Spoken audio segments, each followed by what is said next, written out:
and worked across diverse organizations, family-run businesses, geographies, as well as the social sector.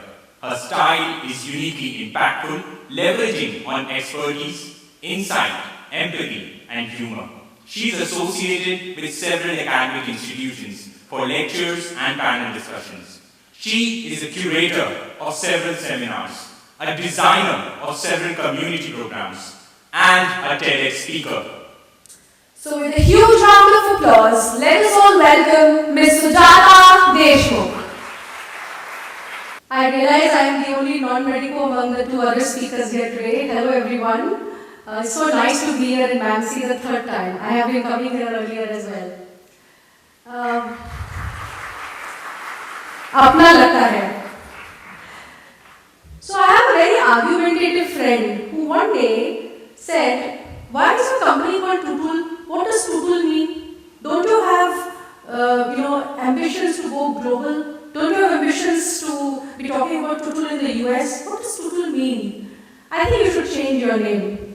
I smiled and I said to him, "Tutul is the name of my father. In Bengali, we have something called a dark naam. Bengalis, the audience will know, which is a pet name. Tutul doesn't really have a meaning. It's applicable to both boys and girls.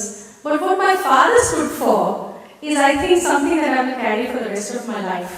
Imagine being born and brought up to a man who always said, I won't give you any answers. I remember at the age of 7, I asked him, is there God? He said, I don't know, you figure it out. So I went to him with all sorts of arguments for why there was God. And I went to him with all sorts of arguments for why there may not be God. And he said, I don't know, you figure it out. So Tutul is the name of my father, and he reminded me that you have to figure out the answers on your own. The only thing that limits you is your own thinking. And if you ask the right questions and you have a curious mind, you will get the answers. So that's Tutul for me, something that is close to my heart. I come from a very diverse family. My father is a Bengali who grew up in Punjab and UP. My mother is a Kutchi who grew up in Odisha. They met in Odisha, got married in Calcutta, lived in Mumbai, moved to Tamil Nadu, and now live in Bangalore. We speak multiple languages, we argue, we have different food tastes. And we come from a family where there are no sacred cows, in the sense that we have very, very different kind of people. So I grew up in an environment like this. I took some paths that were not popular. I was a good student as usual, and I got into engineering, and then I decided not to do it. And my father said, okay, no problem. He was a little disappointed, but he said, no problem. His dream for me was that when I grow old, I would be wearing thick glasses and reading fat books. That's his only dream for me. As long as I did that, do anything. But he gave me 3 pieces of advice when I started working. First, always work for an ethical company. Second, don't work for a boss you don't respect. And third, and this was a little difficult, don't work in a place where they tell you what to do. So I said, okay. So I joined in the 90s a factory in Mumbai, where it was a factory that had seen a lot of violence and strife and unionism in the 80s, murders and things like that, okay? When I joined, all the workmen, they were old. The factory had burned down a few years ago and they were rebuilding it. And here I was, all of 23, as the personal executive in this factory. I remember the first day the union came to meet me. It was regarding food in the canteen. They wouldn't look at me. They would look down and speak to me because I never worked with a girl. Very interestingly, in the factory in North India, it was in a slightly remote location, their factory manager had been kidnapped. And along with him, my counterpart, my senior, was also there. The factory manager was a Sardar. But she managed to convince the kidnappers that this was the wrong person. So when I was getting interviewed for my job, the director on the panel asked me, what if something happens to you? What if he sent you a remote factory? What would your father do? And I said, my father knows, I'll figure it out. So here I was in this factory, and by luck, my boss got transferred out, and here I was as part of the factory management team at the age of 23. Now at 23, I was one of those enthusiastic people who raises their hand in class. How many of such people here today? She already raising her hand there. So here I was in the meeting, I had a production manager, manufacturing manager, quality manager, all 25 years older than me, and I was all of 23, and I'd raise my hand and I'd say, I have an idea. Then very politely they would listen to me, and one day my boss, who was 54, said, you are 23, what do you know about life? What do you know about work? What do you know about anything? I said, exactly, I am 23, I have no baggage, and I don't mind being wrong. So they were very polite and they sort of, let it be. But in your life, there's always a moment that gives you a chance. And it's very beautifully described in a movie called Ride Like a Girl. I don't know if any of you like horse racing, but it's about an Australian jockey, a girl, who actually won the Triple Crown. And she goes through a lot of trials and tribulations, has a major fracture, and it's now and never. And as she goes in for the race, her father tells her, look, the horses stand in gates, in stalls. But once the gun goes off, there is no lane. Everybody is running. At that point in time, it's not the fastest horse that's going to get ahead. It's not the horse that is most powerful. It's the horse and the rider that finds the small opening. And you're going to get a microsecond. And when you get that microsecond, you better take it. And of course, in the movie, they show that dramatically, that she gets a microsecond and the horse moves ahead. And so I got an opportunity when there was a senior director who came to our plant, and everybody was very anxious because he was a very senior, strict, brilliant man. And he called me and asked me a few questions in front of my boss. And after he left the factory that evening, everyone was heaving a sigh of relief. And my boss called me and said, Sujata, you don't seem intimidated by XYZ. I said, exactly, sir. I'm junior. If I make a mistake, it's perfectly all right. But unlike you, as a senior, you can't do that. And I think that was a turning point in my relationship. So that's me, not realizing sometimes that I was being politely snubbed, being so naive and enthusiastic, and every day going to work saying, I have new ideas and I will get them. And eventually, you know what? I got a chance to do a lot of that. So the next picture is that of me learning Marathi and giving a speech in front of the union. There are some political leaders on stage. And once I did that, I sort of established my relationship with the union, and till they all retired, they all stayed in touch with me. I fell into the world of consulting after that purely by accident. And I realized one thing, that I was never afraid of authority. And I want to say this to all the girls in the audience and all the men who have sisters and who will one day have daughters. Your relationship with authority figures is shaped a lot by the relationship you have with authority figures in growing up. So if you had a very strict father or a very strict mother and you couldn't speak up, you're likely to be the same with your manager. On the other hand, if you had a very friendly relationship with them, then it's very easy for you to speak up. I obviously had a very friendly father who never told me what to do and who shared power equally with me. And therefore, in my entire life, I've never had a problem raising my hand and asking the question. So those of you who are here hesitant to speak up, I know that medicine is fairly hierarchical and it operates in a certain way. You have to, because your patient's life is at stake. But when you do get a chance, when you get that opening, my request to you is raise your hand and ask the question. Well, I went on to wear many hats. I built a team of super professionals. That's a picture of all of us girls setting up an office doing the puja. The Pandit ji said, हमने पहली बार देखा है कि यहाँ तो कोई जैसी नहीं है. I said, हम लोग ही हैं, हम सब करते हैं, no problem. Teaching school students in a MBA school, leading workshops for CEOs and top teams. So one of the things I realized as I went through life is that when you're on a cliff and you have to go to the other side by a tightrope, don't look down. Just do it. Fall into it. Trust yourself, you'll figure it out. So all my life, when somebody's come to me with a new opportunity, I've thought about it and then I've said, you know what, I'll figure it out. And I think by and large, I have figured it out.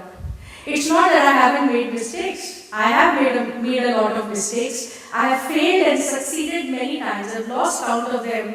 But I think that failure is really, really important.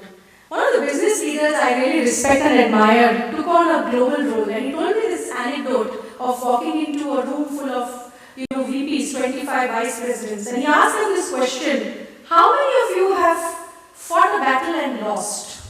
And everyone looked around and said, surely you mean fought battles and won? He said, no. How many of you have fought a battle and lost? So those are the people I want on my team. If you haven't fought a battle and you haven't lost, you haven't tried hard enough. And therefore I wear all my failures, all my mistakes, and I'll talk a little bit about what I do as a consultant. Consulting is basically understanding what individuals, teams and organizations are going through in terms of challenge and figuring out solutions for them and working with them. One of the reasons I joined Aisha Consulting is because I heard of the wonderful work they did with Operation Flood in Amul.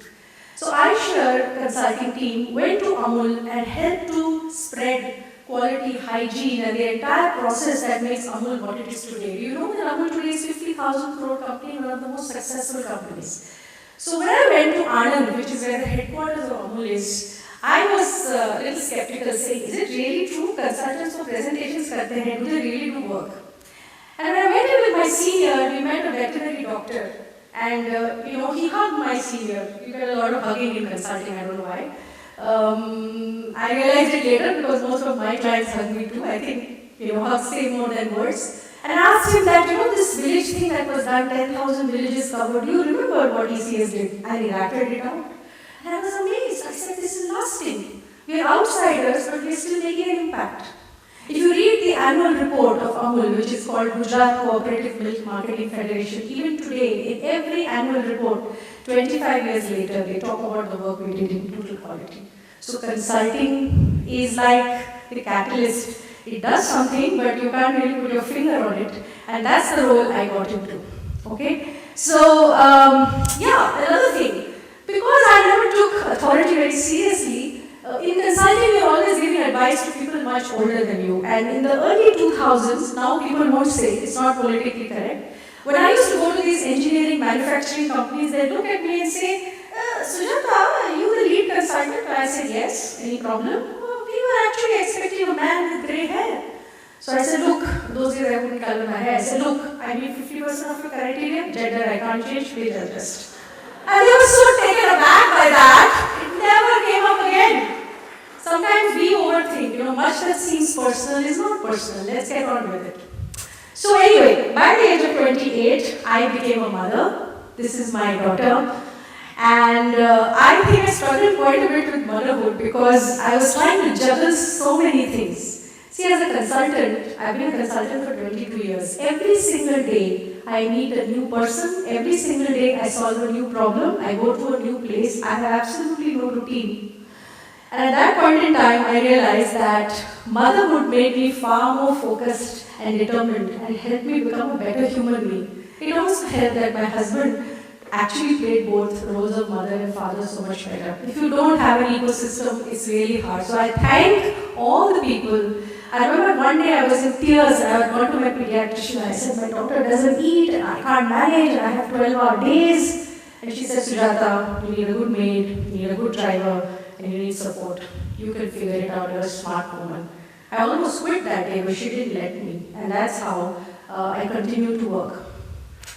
My organization also did a lot to help me. Now you have flexi pay and all that, but my organization was very progressive. They said, okay, you can't work late evenings, you can't work on Saturday, no problem. You tell us how many days you work, we'll calculate the salary for you. So every month I had a different salary. I never felt guilty about doing it. They gave me flexible pay, but they didn't let me go. I realized as I was getting older that I also wanted to work in the social sector. So here are some examples of work in the social sector, and it's extremely, extremely rewarding. One doesn't only work with corporates, one also does work in the social sector, and we learn from each other.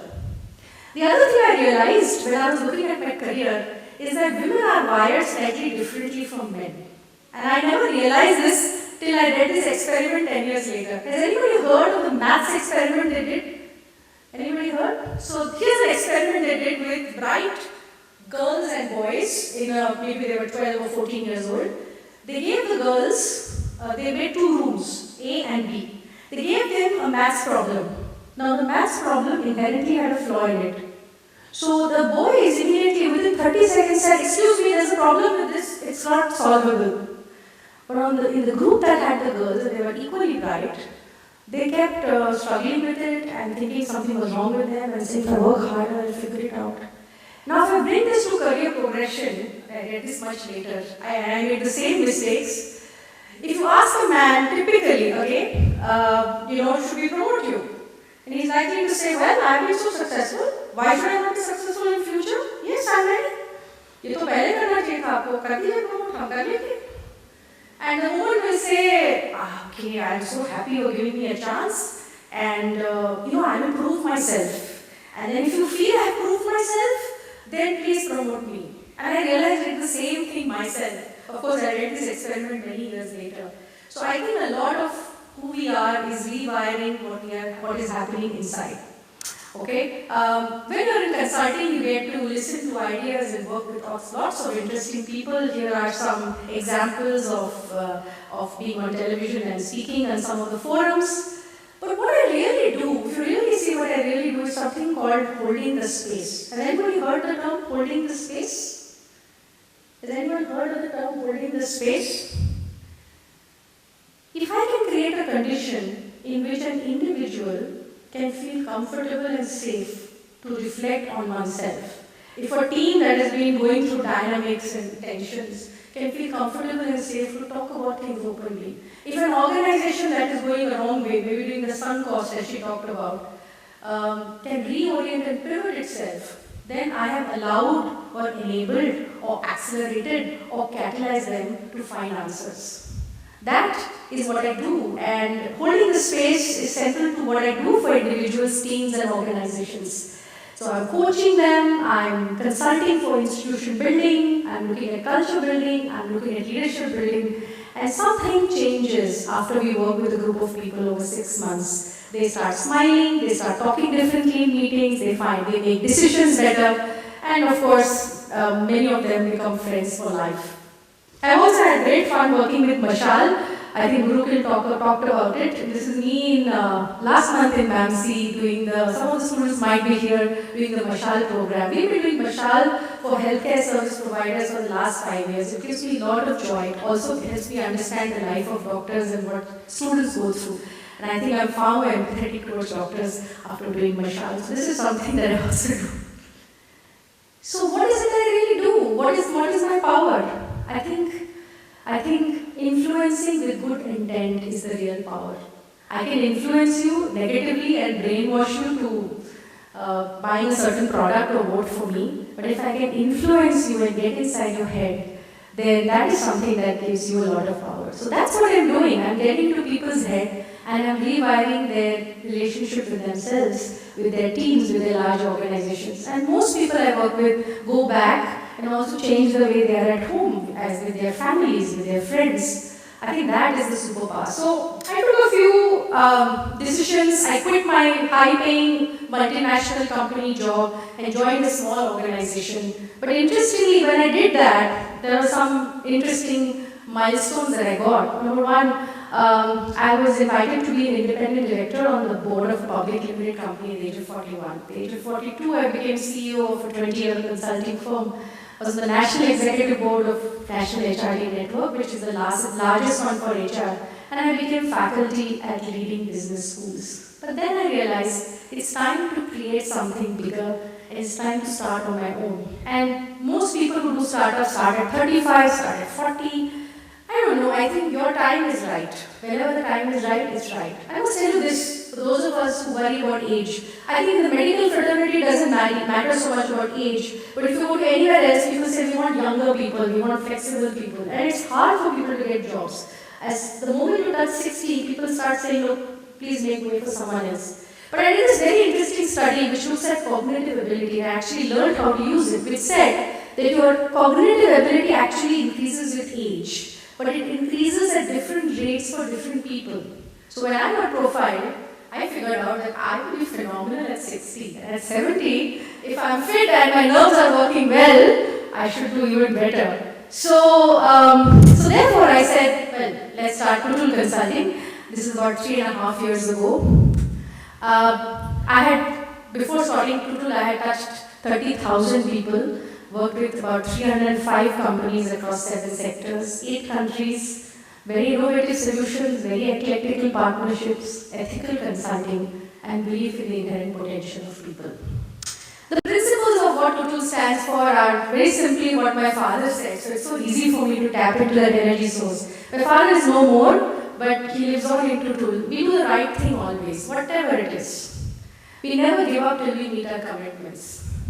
We have unconditional positive regard for all. Let me spend a minute explaining this. Positive regard, most of us have. Unconditional positive regard is very difficult. So I use a quote by Raman Maharshi. Have you heard of Raman Maharshi?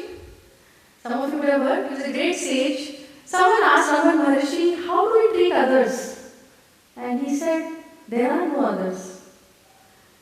Okay? How do we treat others? There are no others. That's a great example of unconditional positive regard. So I have regard for you, even though you might be the way you are, or whether you're ethical, whether you're toxic, whether you're rude, and somehow accepting people for who they are allows them to feel comfortable to bring out their real selves. And we find elegant solutions. There are solutions of all kinds, but I'm sure there are surgeons who do elegant surgeries, so elegant solutions for all problems. Now, every coach also needs a coach, like every psychoanalyst needs a psychoanalyst. And so many mentors came out of the blue and held my hand and steered me along the way. Today on Teachers' Day, I am extremely grateful to them. I bow my head down to them and I thank all of them for doing what they did for me. Here are a few things I learned along the way.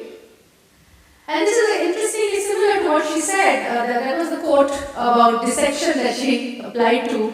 But I believe, if I believe it, I will see it, not vice versa. There are some of us who say, पहले दिखाओ फिर बात करो, पहले इस्तेमाल करो फिर विश्वास करो, right? But if you believe it in your head, you will see it. Okay, so that's number one. The second is, if it's up to me, it's up to me. And third, no victimhood mentality. Dunya zalim hai, people are against me. Just get on with it. Nobody has time to sit and worry about harassing you. You just have to get on with life. And I think that's something that consulting taught me. I think one of the things that I have learned which will help all of you, because you're all going to become very senior professionals, very successful people, is learn to laugh at yourself. Don't take yourself that seriously. You do goofy things, you make mistakes all the time. So everything is possible if you keep your mind and not take offense easily. This is something I learned, and therefore sometimes the person who's rude to you may feel embarrassed, but you're not. You're okay. The next one is success is a collective effort. It's foolish to think it's all about me. Walk the right tightrope with confidence. Don't look down the edge of the cliff.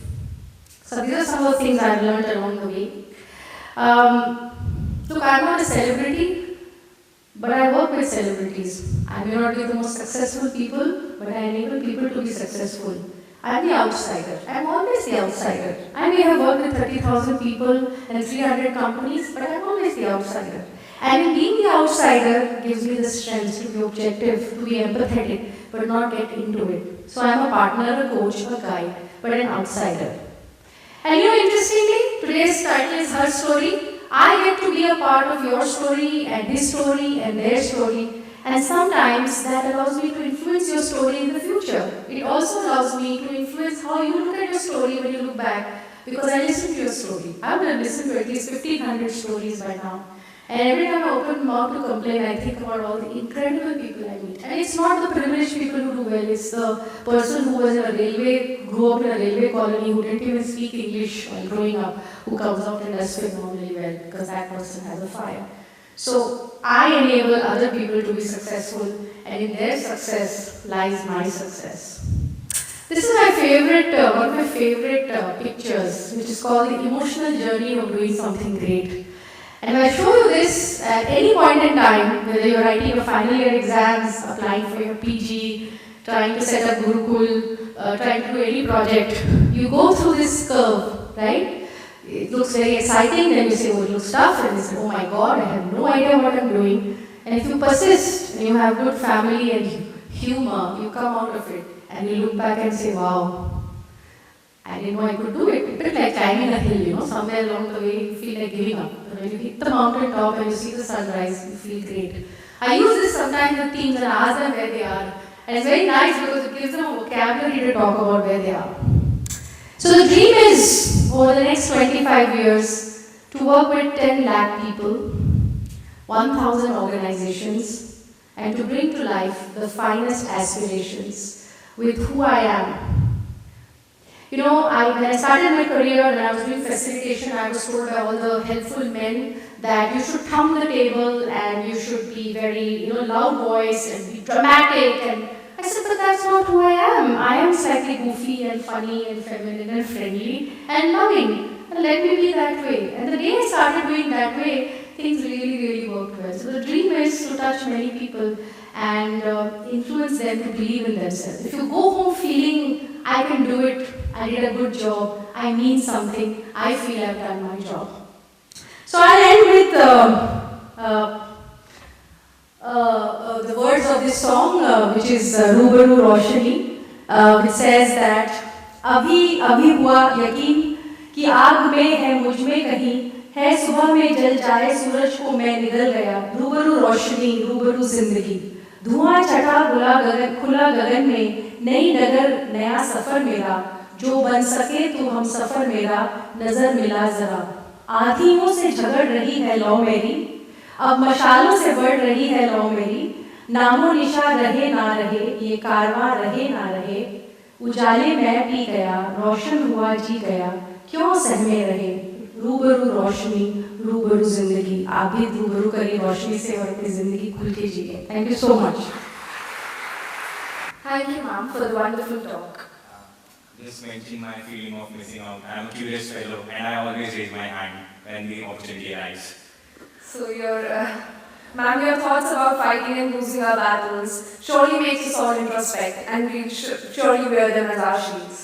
Also, as you said, truly, no one is here to hear our complaints, and so it's no excuse. Now, I would like to request Dr. Nandini Sharma to come on stage and felicitate Ms. Sujata. Dr. Nandini ma'am is the former Dean of Maulana Azad Medical College and Director Professor of Department of Community Medicine. Also, I would like to ask my co-host Niklesh Parokari to present a token of our respect and affection in the form of ma'am's portrait which he has made himself.